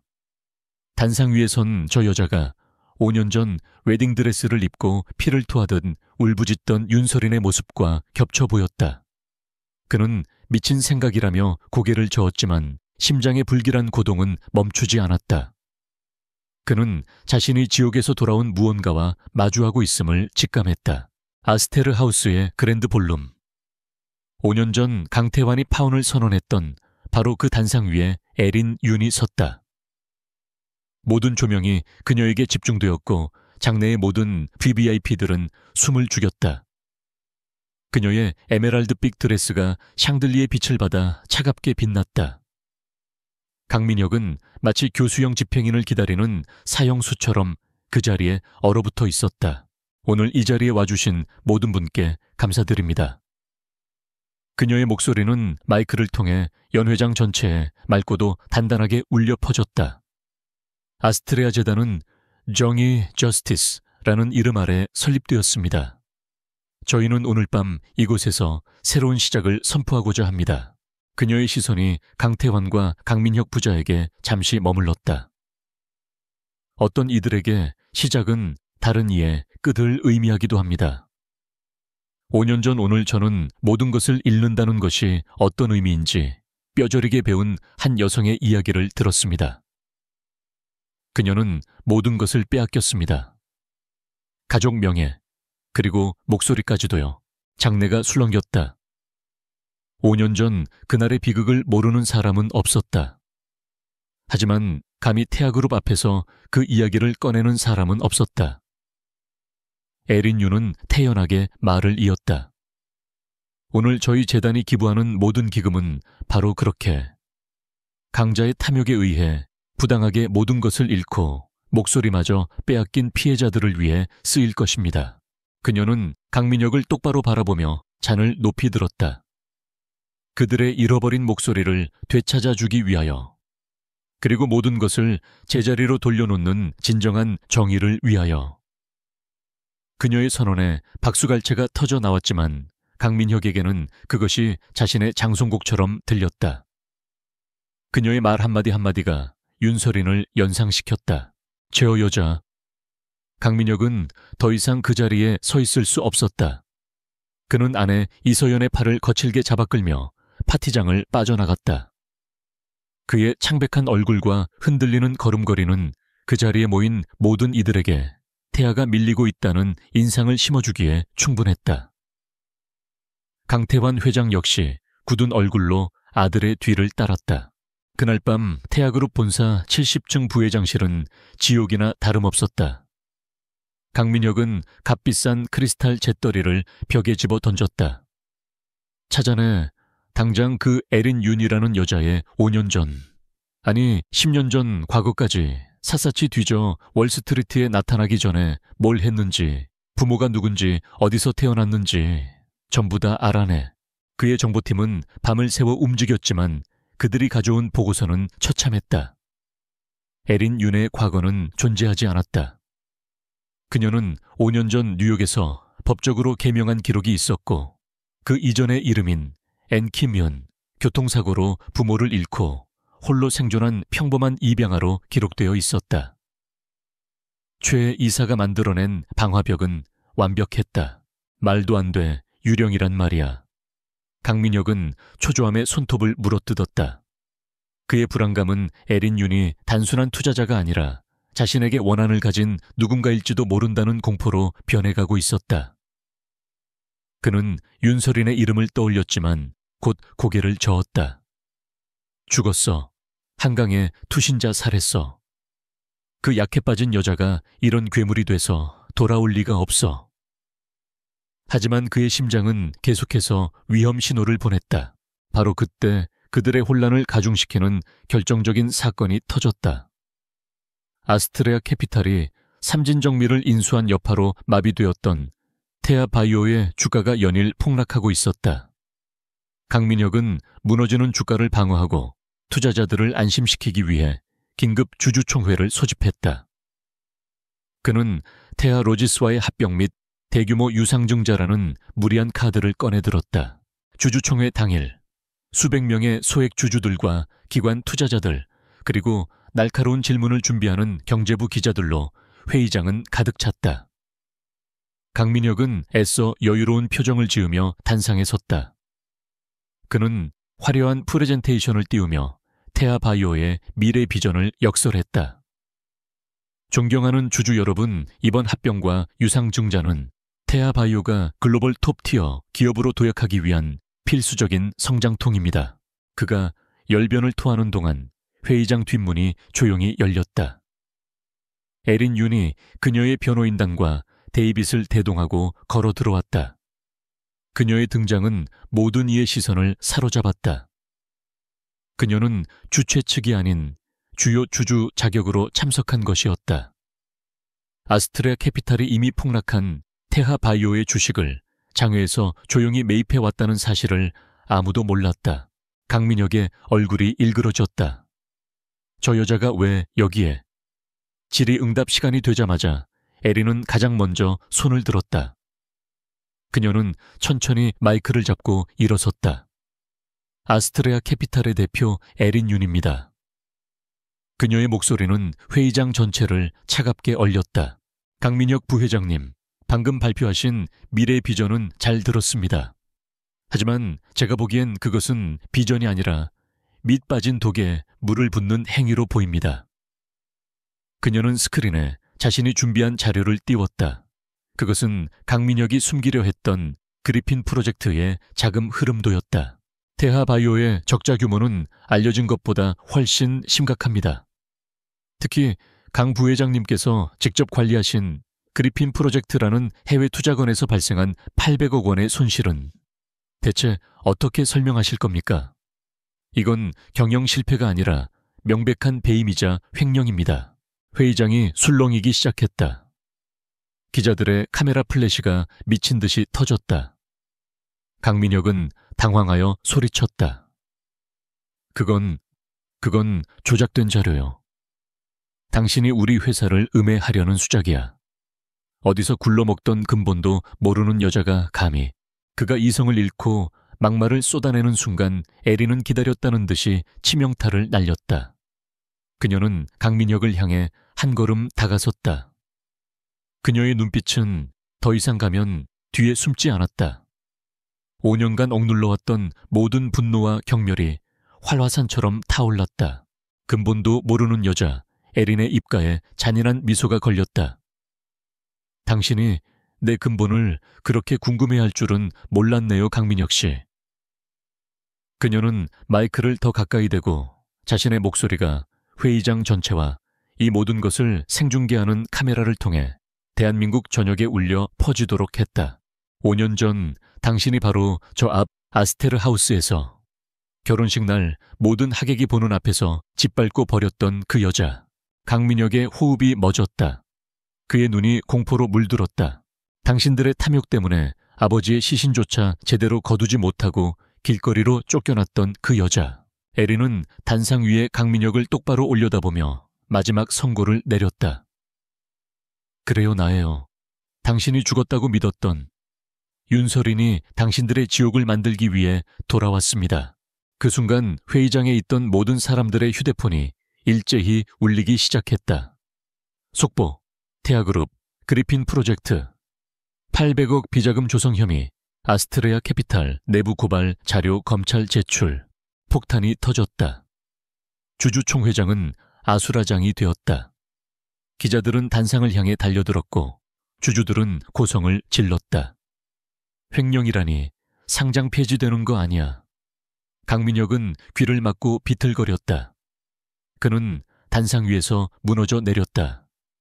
아니야. 윤서린,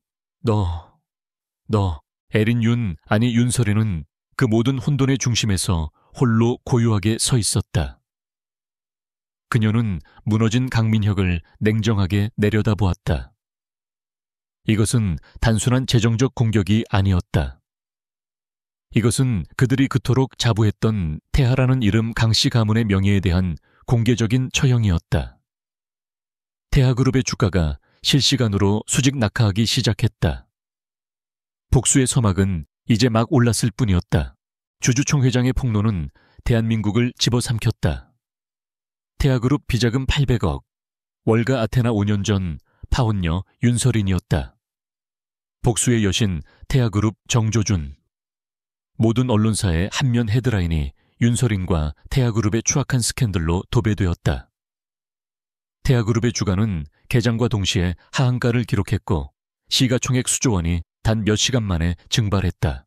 윤서린은 아수라장이 된 회의장을 유유히 빠져나왔다. 그녀의 주변으로 수백 명의 기자들이 몰려들었지만 그녀는 경호원들의 호위 속에 굳게 입을 닫은 채 준비된 검은색 마이바흐에 올랐다. 차창 밖으로 경호원들에게 둘러싸여 넋이 나간 사람처럼 끌려나가는 강민혁의 모습이 보였다. 그의 완벽했던 슈트는 구겨져 있었고 5년 전 그녀를 조롱했던 오만한 눈빛은 공포와 혼란으로 가득 차 있었다. GFC 사무실로 돌아온 서린은 승리에 기쁨에 취할 틈도 없이 다음 단계를 지시했다. 검찰의 압수수색이 시작될 겁니다. 하지만 강태환은 그리 만만하지 않아요. 그는 꼬리를 자르고 그리핀 프로젝트를 강민혁 개인의 일탈로 몰아갈 겁니다. 우리가 필요한 건 그들의 심장 키메라 프로젝트의 실체입니다. 그녀의 예측은 정확했다. 그날 오후 강태환 회장은 긴급 기자회견을 열었다. 그는 노회한 맹수답게 늙고 지친 모습으로 단상에 섰다. 모든 것이 제 불찰입니다. 아들의 잘못된 경영 판단을 미리 바로잡지 못한 아비의 죄입니다. 그는 800억 비자금의 책임을 모두 강민혁에게 돌리고 자신은 경영 일선에서 물러나겠다는 충격 요법을 사용했다. 동시에 그는 강민혁을 모든 직위에서 해임하고 즉시 검찰에 출두시켰다. 아들을 제물로 바쳐 그룹 전체의 붕괴를 막으려는 잔인하고도 영리한 수였다. 검찰의 칼날은 강민혁 선에서 멈췄고 여론은 아들까지 내치는 강 회장의 결단에 잠시 술렁였다. 강태환은 시간을 벌었다. 역시 여우 같은 늙은이. 서리는 뉴스를 보며 차갑게 중얼거렸다. 강민혁은 감옥에 가겠지만 강태환은 마쿠에서 키메라의 자금을 이용해 정관계 로비를 펼치며 태아를 지켜내겠죠. 그리고 1년 뒤면 강민혁은 병보석으로 풀려날 겁니다. 이대로는 안 돼. 그들의 돈줄을 완전히 끊어야 해요. 그 돈줄의 열쇠를 쥔 유일한 사람. 서린의 시선은 한 인물의 프로필로 향했다. 강민혁의 아내 이서연, 법무법인 광장의 딸이자 지금 이 순간 태아그룹의 안주인. 그녀는 남편이 검찰에 소환되는 굴욕적인 순간에도 흐트러짐 없는 모습으로 언론의 카메라 앞에 섰다. 하지만 그녀의 굳게 담은 입술과 미세하게 떨리는 눈가는 그녀의 자존심이 얼마나 깊이 상처받았는지를 보여주고 있었다. 서리는 데이빗을 불렀다. 이서연을 만날 겁니다. 그녀가 운영하는 청담동 갤러리로 이 초대장 하나만 보내세요. 발신인은 5년 전 당신의 자리에 서려 했던 여자로 다음 날 오후 청담동의 VVIP 전용 갤러리 라시엔느. 이서연은 굳은 얼굴로 텅 빈 전시실 중앙에 서 있었다. 어제까지만 해도 그녀의 갤러리 개관을 축하하기 위해 줄을 섰던 상류층 인사들은 오늘 아침부터 약속이나 한 듯 모든 연락을 끊었다. 그녀 역시 남편과 함께 침몰하는 배에 타고 있었다. 갤러리 문이 열리고 검은색 샤넬 슈트를 입은 윤서린이 들어섰다. 5년 전 비참했던 신부의 모습도 주주총회장의 살벌했던 복수기의 모습도 아니었다. 그녀는 그저 또 다른 상류층 여성처럼 우아하고 냉정했다. 여기까지 무슨 일이죠, 윤서린 씨? 이서연이 먼저 입을 열었다. 그녀의 목소리는 날카로웠다. 저를 조롱하러 온 건가요? 아니면 남편에 이어 저까지 끌어내리러 온 건가요? 이미 당신의 복수는 성공한 것 같은데. 서리는 100억 원짜리 모딜리아니의 그림 앞에 멈춰섰다. 그림이 훌륭하네요. 하지만 곧 압류 딱지가 붙겠죠. 강민혁 씨의 비자금 세탁 창구로 의심받을 테니까. 서린의 직설적인 말에 이서연의 얼굴이 창백해졌다. 나는 당신을 조롱하러 온 게 아니에요, 이서연 씨. 당신도 피해자니까. 서린이 천천히 돌아섰다. 강민혁이 5년 전 나에게 그랬던 것처럼 지금 당신을 이용하고 버리려 하고 있거든요. 무서운 뜻이죠. 서린은 데이빗에게서 태블릿 PC를 받아들었다. 당신의 아버지 이 대표님이 태아그룹과 합병 계약을 맺을 때 당신의 지분을 담보로 받은 태하 바이오 주식입니다. 하지만 강민혁은 당신 몰래 그 주식을 이용해 불법적인 파생 상품에 투자했고 그리핀 프로젝트의 손실을 메우는 데 사용했습니다. 그녀는 또 다른 자료를 띄웠다. 이건 당신이 결혼 전부터 소유했던 캘리포니아의 저택이네요. 그런데 3주 전 당신의 서명이 위조되어 버진 아일랜드의 유령 법인으로 소유권이 이전되었습니다. 강태환 회장의 키메라 프로젝트 자금 세탁 루트 중 하나죠. 그들은 지금 당신의 재산까지 빼돌려 도망갈 구멍을 만들고 있어요. 이서연의 눈동자가 세차게 흔들렸다. 그녀는 남편을 사랑하지 않았지만 자신의 가문과 재산에 대한 자부심은 대단했다. 그런데 그들이 자신을 완벽한 바보로 만들고 뒤통수를 쳤다는 사실을 깨달았다. 강민혁은 그녀를 아내가 아닌 그저 또 하나의 윤진건설처럼 이용했던 것이다. 당신은 어떻게 이걸... 나는 돈의 흐름을 봅니다, 이서연 씨. 서린이 그녀에게 다가갔다. 나는 당신의 친구가 되러 온 게 아니에요. 거래를 제안하러 왔습니다. 나는 강태환의 숨겨진 재산, 키메라 프로젝트의 실체가 필요해요. 그가 그룹을 지키기 위해 쓰는 마지막 돈줄이죠. 그걸 나에게 넘겨요. 내가 왜 당신을 도와야 하죠? 당신 때문에 내 인생도 망가졌는데. 이서연이 절규하듯 외쳤다. 망가진 건 나 때문이 아니라 당신이 강씨 가문의 일원이 되기로 선택했기 때문입니다.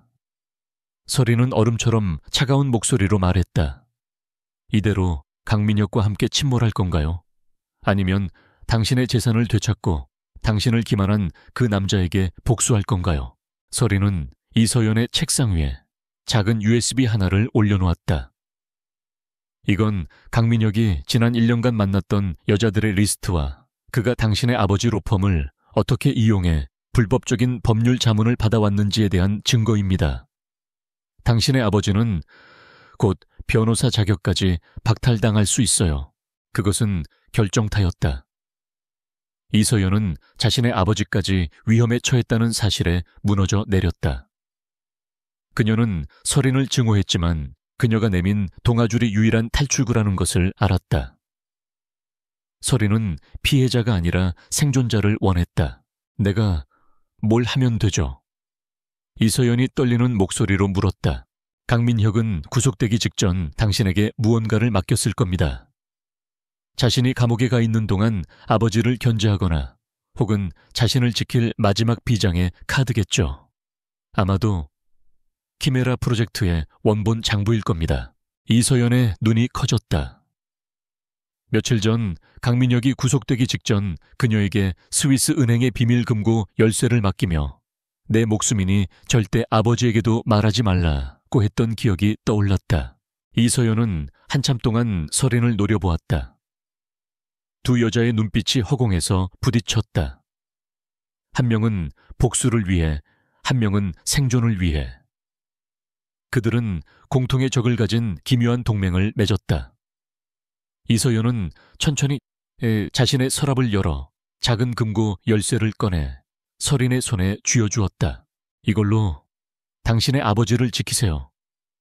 서린은 열쇠를 받아들고 몸을 돌렸다. 강태환은 아들을 희생시키며 시간을 벌었다고 생각했지만 그는 알지 못했다. 그가 가장 안전하다고 믿었던 자신의 집무실, 그의 며느리가 방금 적의 가장 날카로운 비수가 되어 그의 심장을 겨누었다는 사실을. 스위스 제네바의 호수 기슭에 위치한 최고 보안 등급의 프라이빗 뱅크 르네상스 볼트. 이서연이 넘긴 황동 열쇠는 그곳의 가장 깊숙한 방을 여는 마스터키였다. 윤서리는 직접 가지 않았다. 그녀의 대리인으로 움직인 최 이사의 스위스 현지팀이 24시간 이내에 금고의 내용물을 확보했다. 그것은 판도라의 상자였다. 키메라 프로젝트는 단순한 비자금 장부가 아니었다. 그것은 지난 30년간 태아그룹이 대한민국을 어떻게 주물러 왔는지에 대한 피해 기록이었다. 현직 국회의원들의 이름 대법관들의 계좌번호 언론사 사주들에게 전달된 거액의 M&A 정보, 그리고 경쟁사들을 불법적으로 무너뜨린 공작의 증거들이 빽빽하게 담겨 있었다. 강태환은 아들 강민혁을 800억짜리 꼬리로 자르고 이 몸통만은 지키려 했던 것이다. 같은 시각 서울 GFC의 아스트레아 캐피탈 코리아 본사. 서린은 이 치명적인 무기를 손에 쥐고도 즉시 검찰로 달려가지 않았다. 강태환의 숨통을 끊는 것은 법이 아니에요, 최 이사님. 법은 그들이 빠져나갈 구멍을 항상 만들어주죠. 그를 죽이는 건 그가 평생 쌓아 올린 이 성을 내 눈앞에서 무너뜨리는 겁니다. 서린의 목소리는 얼음처럼 차가웠다. 그녀는 데이빗과 운용팀에게 마지막 지시를 내렸다. 지금부터 아스트레아 캐피탈은 태아그룹의 모든 상장 계열사에 대한 전면적인 적대적 인수합병 M&A를 선언한다. 우리가 가진 모든 유동자산과 키메라 장부를 담보로 한 레버리지를 총동원하세요. 목표는 하나, 24시간 이내에 태아의 경영권을 빼앗는 겁니다. 시장은 그야말로 아비규환에 빠졌다. 월가의 아테나 태아그룹 전체를 삼키다. 이미 주가가 바닥을 치고 있던 태아그룹은 무방비 상태였다.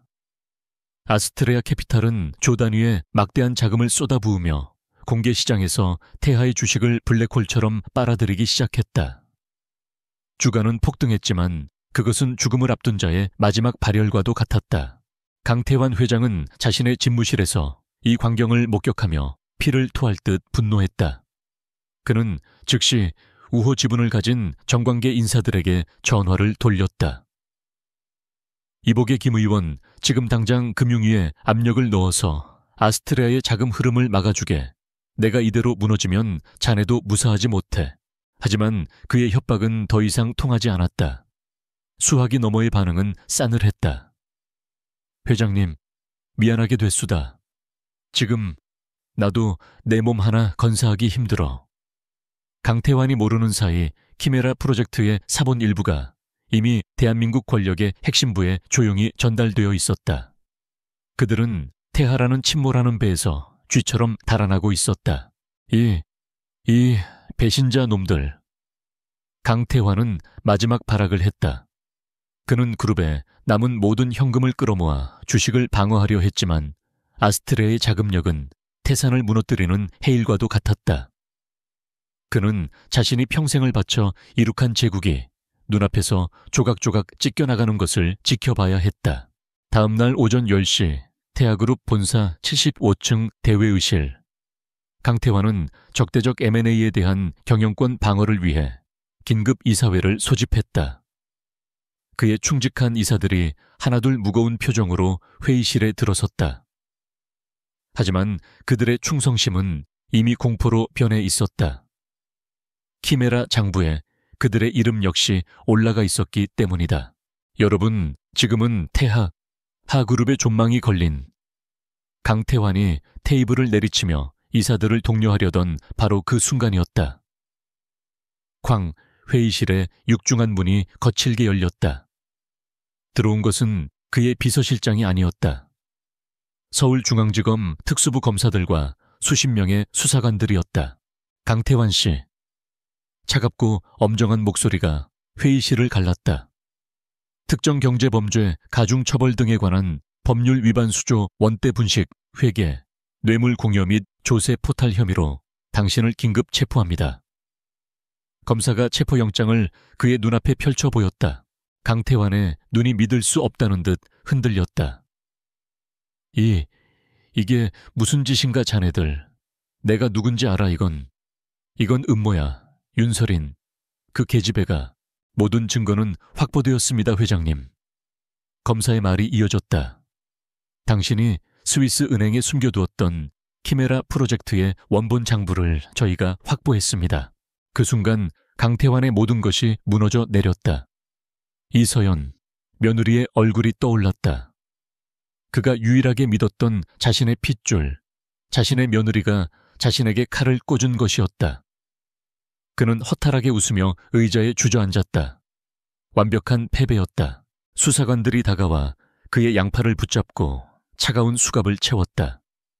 철컥하는 금속성 소리는 태하 제국의 종말을 알리는 소리였다. 이사회 의장석, 그가 평생 지켜온 왕좌에서 그는 초라한 범죄자로 끌려 내려왔다. 같은 시각 서울구치소의 면회실. 이미 800억 원 횡령 혐의로 구속 수감된 강민혁은 자신의 변호사를 만나고 있었다. 그는 여전히 상황 파악을 못하고 있었다. 아버지께서는 언제쯤 나를 꺼내주신다고 합니까? 조금만 고생하면 병보석으로. 변호사는 침통한 표정으로 서류 한 장을 그에게 내밀었다. 그것은 새로운 구속 영장이었다. 그리핀과는 비교도 안 되는 수조 원대 키메라 프로젝트의 핵심 공모 혐의였다. 부회장님, 끝났습니다. 강태환 회장님도 방금 본사에서 체포되셨습니다. 강민혁의 눈이 초점을 잃었다. 아버지가 자신을 버린 것이 아니었다. 아버지는 자신을 구할 힘조차 없었다. 그들은 함께 침몰한 것이었다. 윤설인. 그는 미친 사람처럼 테이블을 내리치며 절규했다. 하지만 그의 절규는 차가운 방음 유리벽을 넘어가지 못했다. 태하그룹 본사 1층 로비. 수백 대의 카메라 플래시가 터지는 가운데 강태환 회장이 수갑을 찬 채 수사관들에게 끌려 나오고 있었다. 5년 전 윤설인의 아버지가 쓰러졌던 바로 그 대리석 바닥을 이제 그가 죄인이 되어 밟고 있었다. 로비 건너편 GFC 빌딩 아스트레아 캐피탈의 사무실. 윤설이는 통유리창 앞에 서서 그 모든 광경을 말없이 지켜보고 있었다. 강태환이 호송체 타기 직전 그는 마치 무언가에 이끌린 듯 고개를 들어 설인의 사무실 쪽을 바라보았다. 두 사람의 시선이 수백 미터의 거리를 넘어 허공에서 부딪혔다. 강태환의 눈에는 패배와 분노, 그리고 뒤늦은 공포가 담겨 있었다. 설인의 눈에는 어떠한 감정도 담겨 있지 않았다. 기쁨도 슬픔도 승리감도 아니었다. 오직 5년간의 지옥을 끝낸 자의 공허함만이 남아 있었다. 그녀는 천천히 블라인드를 내렸다. 그녀의 복수는 가장 완벽하고도 가장 잔인한 방식으로 완성되었다. 태아그룹은 무너졌다. 대한민국 재계의 거목이었던 제국은 총수부자의 동시구속이라는 전례 없는 사태로 인해 뿌리째 흔들리고 있었다. 주가는 연일 바닥을 쳤고 수만 명의 직원들과 수천 개의 협력업체들은 당장 다음 달의 생존을 걱정해야 하는 처지에 내몰렸다. 시장은 극심한 혼돈에 빠졌고 정부와 채권단은 이 거대한 괴물의 시체를 어떻게 처리해야 할지 몰라 전전긍긍했다. 바로 그때 윤설인 아니 에린 윤이 움직였다. 아스트레아 캐피탈은 태하의 가장 큰 채권자이자 폭락한 주식을 대거 매입한 최대 주주였다. 그녀는 파산이 아닌 경영 정상화를 선언했다. 그녀의 등장은 시장에 또 다른 충격을 주었지만 동시에 유일한 대안이기도 했다. 긴급 임시 주주총회가 소집되었고 채권단과 정부조차 그녀의 제안 외에는 다른 선택지가 없음을 인정해야 했다. 그녀는 괴물을 죽인 뒤 그 괴물의 껍질을 뒤집었었다. 며칠 후 태아그룹 본사 75층 강태환이 수갑을 차고 끌려나갔던 바로 그 대회의실. 어제까지만 해도 강씨 일가에게 절대적인 충성을 맹세했던 늙은 임원들이 사형 선고를 기다리는 죄수처럼 창백한 얼굴로 앉아 있었다. 그들의 손에는 모두 사직서가 들려 있었지만 감히 제출할 용기조차 내지 못했다. 그들은 자신들의 운명이 새로운 주인의 손에 달렸음을 직감했다. 그들의 눈에는 5년 전 아스테르 하우스에서 윤설인을 향했던 경멸이나 값싼 동정이 아닌 오직 생존을 위한 비굴한 공포만이 가득했다. 그들은 키메라 프로젝트에 연루되어 언제든 검찰의 조사를 받을 수 있는 공범들이었고 설인은 그들의 목숨줄을 쥐고 있었다. 회의실 문이 열렸다. 5년 전 그날처럼 하지만 이번에는 검사나 강태환이 아니었다. 검은색 하이힐 소리가 대리석 바닥을 냉정하고 규칙적으로 울렸다. 윤설인이 들어섰다. 그녀는 5년 전의 순백색 웨딩드레스도 아스테르 하우스 갈라의 화려한 에메랄드 드레스도 아닌 가장 날카롭고 절제된 검은색 팬츠 슈트를 입고 있었다. 그녀의 존재감만으로도 거대한 회의실의 공기가 얼어붙었다. 그녀는 그 자리에 모인 그 누구에게도 시선을 주지 않았다. 그녀의 뒤를 따른 데이빗이 새로운 이사회 구성안을 묵묵히 나누어 주었다. 설인의 발걸음은 망설임 없이 테이블 상석 강태환이 앉았던 의장석을 향했다. 그녀는 의자에 앉지 않고 그 앞에 서서 회의실 전체를 천천히 둘러보았다. 그녀가 의장석 앞에 섰을 때 숨막히는 침묵이 흘렀다. 그 순간 임원들 중 가장 연장자이자 강태환의 오른팔이었던 박 부회장이 자리에서 벌떡 일어섰다. 그는 자신의 사직서를 찢어버리려는 듯 움켜쥐었다. 그는 마치 신을 맞이하듯 허리를 90도로 깊게 숙였다. 그의 이마가 거의 테이블에 닿을 지경이었다. 새로운 회장님을 모시게 되어 영광입니다. 부디 태하를 이끌어 주십시오. 그의 비굴한 목소리가 신호탄이 되었다. 회의실에 있던 모든 임원들, 5년 전 그녀의 비극을 방관하거나 심지어 조롱했던 그 모든 권력자들이 일제히 자리에서 일어나 허리를 숙였다. 철컥하는 의자 소리와 함께 수십 명의 거물들이 그녀 앞에서 완벽하게 무릎을 꿇었다. 그랜드 볼룸에서 버림받았던 신부. 그들 앞에서 피눈물을 흘렸던 약혼녀. 이제 그녀는 그들의 머리 꼭대기에 섰고 그들은 그녀의 발 아래 완벽하게 굴복했다. 제목의 예언은 실현되었다. 서린은 그들의 비굴한 정수리를 차가운 시선으로 내려다볼 뿐이었다. 5년 전 그녀가 느꼈던 절망과 굴욕이 이제 그들의 것이 되었다. 그녀는 천천히 의장석에 앉았다. 강태환이 세상을 호령했던 그 자리였다. 가죽 시트는 예상외로 따뜻했지만 그녀의 마음은 차가웠다. 완벽한 승리였다. 하지만 그녀의 가슴 속에는 기대했던 환희나 기쁨 대신 거대한 재만 남은 듯한 공허함이 밀려왔다. 복수는 끝났다. 하지만 아버지는 돌아오지 않았고 5년 전에 순수했던 윤서린도 영원히 돌아오지 않았다. 모두 고개를 드시죠. 그녀의 입에서 첫 번째 명령이 떨어졌다. 그녀의 목소리는 얼음장 같았다.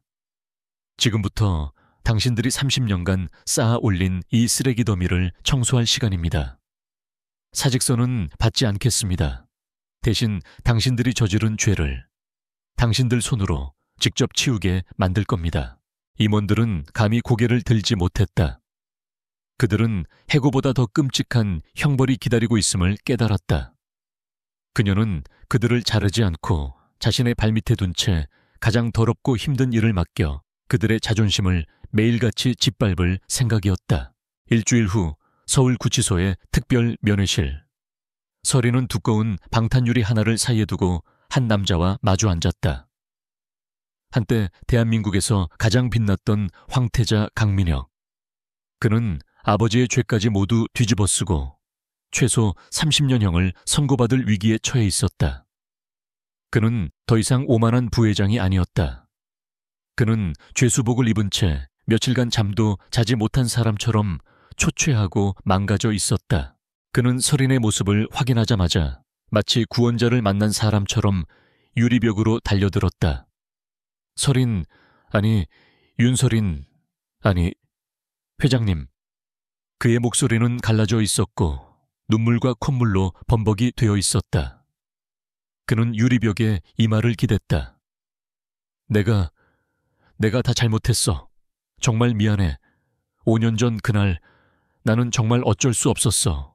아버지가 시키는 대로 하지 않으면 나도 그 오만했던 남자가 마침내 무릎을 꿇고 애원했다.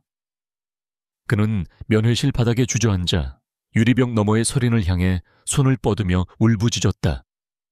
제발 나 좀 살려줘. 이 지옥에서 꺼내줘. 당신이 시키는 건 뭐든지 할게. 당신 구두라도 핥을게. 제발. 서린아, 응. 서린은 그를 말없이 바라보았다. 5년 전 그녀가 그토록 사랑했던 남자의 얼굴이었다. 그녀는 그에게서 어떠한 분노도, 연민도, 증오도 느끼지 못했다. 그는 그저 텅 빈 껍데기, 그녀의 복수라는 거대한 연극을 위해 필요했던 이제는 망가져버린 소도구에 불과했다. 그녀는 수화기를 들고 그에게 5년 만에 마지막 말을 건넸다. 용서라고. 그녀의 목소리는 유리벽을 넘어 차갑게 전달되었다. 5년 전 내 아버지가 쓰러졌을 때 나도 당신에게 그렇게 애원했었지. 하지만 당신은 나를 버렸어. 그녀는 자리에서 일어섰다. 그녀의 눈빛은 그 어떤 감정도 담고 있지 않아 더욱 잔인하게 느껴졌다. 당신이 지금 있는 그 지옥, 그건 내가 5년 동안 매일 밤 살았던 곳이야. 그녀는 수화기를 내려놓았다. 이제 당신이 그 값을 치를 차례야. 남은 평생토록 그곳에서. 그녀는 미련 없이 돌아섰다. 서린아, 잘못했어, 제발. 나 좀 봐. 윤서린, 강민혁의 절규가 등 뒤에 메아리 쳤지만 그녀는 단 한 번도 돌아보지 않았다. 5년 전 아스테르 하우스의 버진 로드에서 그가 그녀에게 그랬던 것처럼 복수의 고리는 그렇게 완벽하고도 차갑게 닫혔다. 그날 밤 태아그룹 75층 회장실. 이제 그곳은 윤서린의 집무실이 되었다. 모든 서류가 치워지고 오직 그녀의 노트북과 작은 액자 하나만이 놓여 있었다. 그녀는 거대한 통유리창 앞에 서서 서울의 야경을 내려다보았다. 5년 전 맨발로 쫓겨났던 이 도시가 이제 그녀의 발 아래 있었다. 그녀는 모든 것을 가졌다. 돈, 권력, 그리고 완벽한 복수까지. 하지만 그녀의 곁에는 아무도 없었다. 최 이사는 키메라 프로젝트가 터진 직후 우리의 복수는 끝났소. 이제 당신의 삶을 사시오라는 메시지만을 남기고 스위스의 어둠 속으로 사라졌다.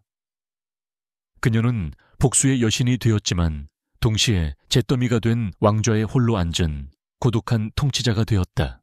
그녀는 책상 위에 작은 액자를 바라보았다. 5년 전 웨딩드레스를 입기 전 아버지와 함께 찍었던 마지막 사진이었다. 사진 속의 서리는 세상에서 가장 행복한 미소를 짓고 있었다. 아버지, 보셨어요. 그녀의 속삭임이 텅 빈 방을 울렸다. 이제 다 끝났어요. 그녀는 눈을 감았다. 그녀의 긴 전쟁은 끝났다.